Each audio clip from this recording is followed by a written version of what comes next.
बिस्मिल्लाहिर्रहमानिर्रहीम।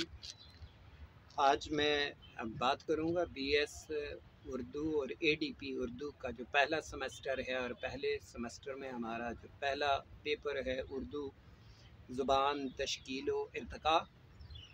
इसमें एक टॉपिक है ज़बान और बोली में फ़र्क।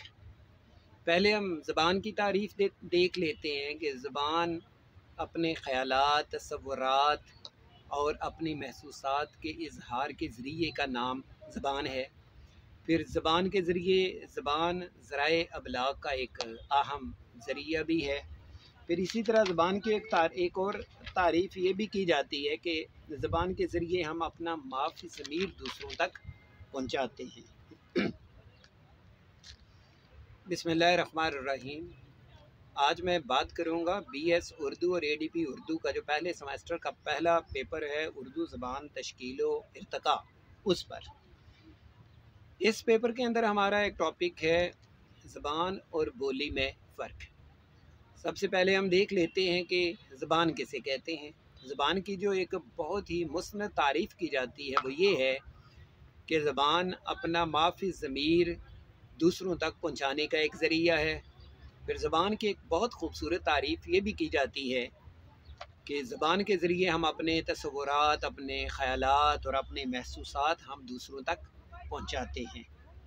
अब हम बात कर लेते हैं बोली क्या है। कि एक बड़ी ज़ुबान जो एक खित्ते में फैल जाती है, फिर वो मुख्तलिफ़ लहजों में तकसीम हो जाती है। इन लहजों को बोली या बोलियों का नाम दिया जाता है। फिर बोली की एक और तारीफ़ ये भी की जाती है कि बोली किसी ज़बान की वो ज़ैली शाख होती है जिसके ज़रिए बोलने वाले को किसी इख्तलाफ का एहसास नहीं होता। यानी एक बड़ी ज़ुबान होगी और ज़ुबान के बाद छोटी छोटी बोलियां होती हैं। अब जो लोग वो बोलियां बोलते हैं उस ज़ुबान के मुतरादिफ़ के तौर पे, तो उन्हें ये एहसास नहीं होता कि वो कोई बोली बोल रहे हैं। उन्हें यही लगता है कि वो ज़ुबान बोल रहे हैं। अलबत्ता जो ज़ुबान बोलने वाले होते हैं उन्हें मुख्तलिफ़ बोलियों का फ़र्क महसूस हो जाता है। फिर आगे हम देखते हैं कि बोलियों के बारे में दो तरह के नज़रियात हैं। यानी बोली कैसे बनती है या बोली की अहमियत क्या है, इसके दो तरह के नज़रियात हैं। एक नज़रिया ये है कि मुख्तलिफ़ बोलियां जमा होती हैं और एक ज़बान बन जाती है। यानी इसको आप बोलियों का इस्तक़राई या इंडक्टिव मेथड आप कह सकते हैं, इंडक्टिव थ्योरी आप कह सकते हैं। यानी एक थ्योरी ये है कि बोली जमा बोली इज़ इक्वल टू ज़बान, कि बहुत सारी बोलियां जमा होती हैं और एक ज़बान बन जाती है। एक थ्योरी ये है, इसको इस्तक़राई थ्योरी का नाम दिया जाता है या फिर इसको इंडक्टिव थ्योरी का नाम भी दिया जाता है। फिर इसके बारे में जो दूसरा नज़रिया है वो नज़रिया है जिसको इस्तिखराजी नज़रिया कहते हैं। वो ये है कि पहले एक ज़ुबान बनती है और उस ज़ुबान से फिर बहुत सारी बोलियां निकलती हैं।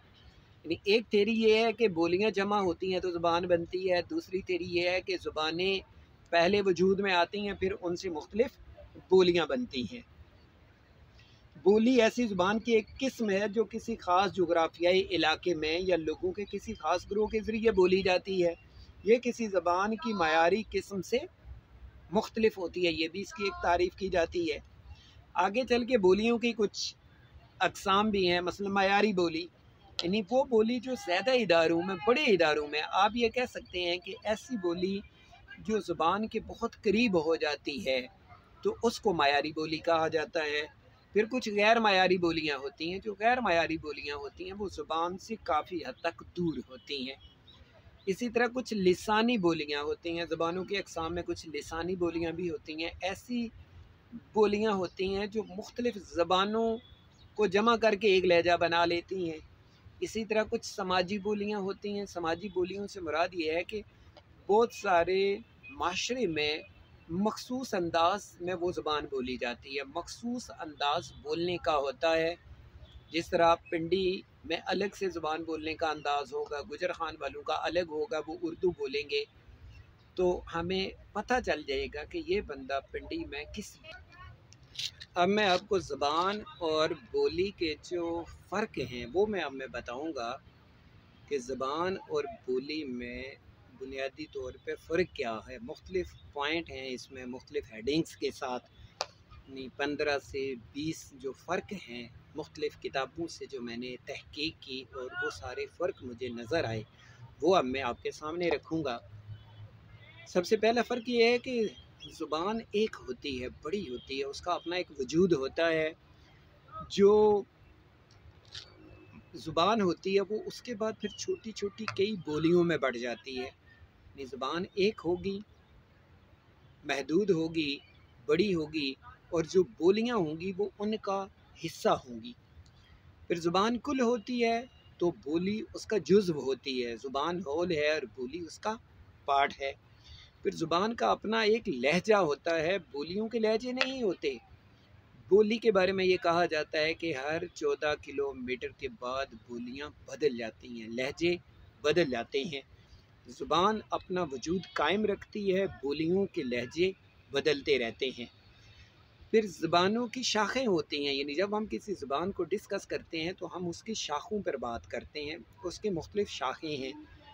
बोलियों को मुख्तलिफ़ लहजों में देखा जाता है। बोलियों के बारे में ये कहा जाता है कि 14 किलोमीटर के बाद एक बोली का लहजा बदल जाता है। यानी ये जो ज़ुबानें बनती हैं तो पहले लहजे बदलते हैं, फिर अल्फाज बदलते हैं, फिर नई ज़बान बदल जाती है। मसलन हमने अगर यहाँ से हमने पेशावर जाना है, अटक तक हम जब पहुँचेंगे तो हमारे लहजे बदलना शुरू होंगे। जैसे हम अटक को क्रॉस करेंगे, हम नौशहरा पहुँचेंगे तो नौशहरा जाके हमारे अल्फाज बदलना शुरू हो जाएंगे।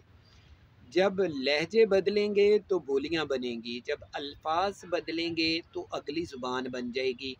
जब हम पेशावर या KPK के मुख्तलिफ़ इलाक़ों में हम पहुँच जाएंगे तो वहाँ पर अल्फाज बदल जाते हैं।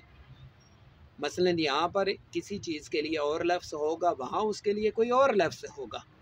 तो ज़ुबान और बोली का आपस का ये ताल्लुक़ होता है। फिर ज़ुबान बाज़ारों में बोली जाती है और शहरों में बोली जाती है और दफ्तरों में बोली जाती है। ज़ुबान के लिए ये पाबंदी है कि ज़ुबान का दायरे कार दफ्तरों में, शहरों में और इदारों में होता है। जो बोली है वो घरों और महलों में बोली जाती है। ज़बान लामहदूद होगी, बोली को लिमिटाइज़ कर दिया जाता है, बोली एक मखसूस इलाके में होगी। फिर जो ज़बानें होती हैं उनके अपने अल्फाज मानी, उनके अपने मुहावरात, उनके अपने ज़रबुल मसल, उनके अपने कवायद, उनके अपना सर्फ, उनका अपना नहव होगा। बोली के साथ ऐसा कोई भी सिलसिला नहीं है। फिर ज़बानें तब्दील नहीं होती, बोलियाँ तब्दील हो जाती हैं वक्त के साथ साथ। एक बंदा जिस माहौल में जाता है वो उसी माहौल की बोली को अडॉप्ट कर लेता है। फिर ज़बानों का अपना एक स्टैंडर्ड होता है, बोलियों का स्टैंडर्ड नहीं होता, यानी ज़ुबान मायारी होगी और बोलियाँ गैर मायारी होंगी। फिर ज़ुबान का एक सरचश्मा है, यानी ज़ुबान एक बड़ा सरचश्मा, एक समंदर की मानिंद है। बोलियाँ उसके अंदर से निकलने वाले छोटी छोटी नदियाँ, नाले, दरिया हैं। ज़ुबान एक समंदर की मानिंद है, बोलियाँ एक छोटे चश्मे की मानिंद हैं। फिर ज़बान की ग्रामर होती है, बोलियों के लिए कोई ग्रामर नहीं है। ज़बान को सवाल नहीं होता, बोलियाँ सवाल पजीर हो जाती हैं।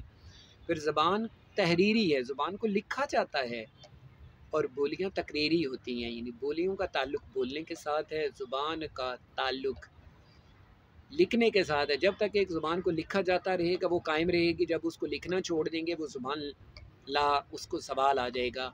बोलियों का ताल्लुक़ बोलने के साथ है, जब तक एक बोली को बोलते जाएंगे वो ज़िंदा रहेगी, जब उसको नहीं बोलेंगे तो उसका वजूद ख़त्म हो जाएगा। फिर ज़ुबान इलाक़ों की मोहताज नहीं होती, बोलियों का ताल्लुक़ मखसूस इलाक़ों के साथ है। फिर ज़ुबान बोली की तरक्की याफ्ता शक्ल है, यानी बोलियाँ तरक्की करें तो ज़ुबान बन जाती हैं, लेकिन ज़ुबान बिगड़े तो बोलियाँ बनती हैं। ये बड़ा ज़बरदस्त एक लॉजिक है कि बोलियाँ अगर तरक्की करेंगी तो ज़ुबान बन जाएगी, लेकिन ज़ुबान बिगड़ेगी तो बोलियाँ बनेंगी। तो ये ज़ुबान और बोली के दरमियान कुछ फ़र्क मैंने आपके सामने रखे। आपकी आसानी के लिए मैं इसको फिर रिवाइज़ कर देता हूँ कि ज़ुबान किसी इलाके में वो बातचीत का वो अंदाज़ होता है जिसका अपना एक मयार होता है और जिसके ज़रिए एक इंसान अपना माफ़ी समेत दूसरों तक पहुँचाता है। जबकि बोली का ताल्लुक़ एक मख़सूस इलाके के साथ होगा, लहजे के साथ होगा कि एक बंदा बातचीत करते हुए अपनी आवाज़ में, लहजे में जो उतार चढ़ाव लाएगा, उसको बोली का नाम दिया जाता है। तो ये था मेरा मुख्तसर सा लेक्चर ज़ुबान और बोली का फ़र्क। मुझे उम्मीद है कि आप मेरी ये बातें बड़ी आसानी से समझ गए होंगे। तो मैं इसी पर अपना लेक्चर ख़त्म करता हूँ। अल्लाह हाफ़िज़।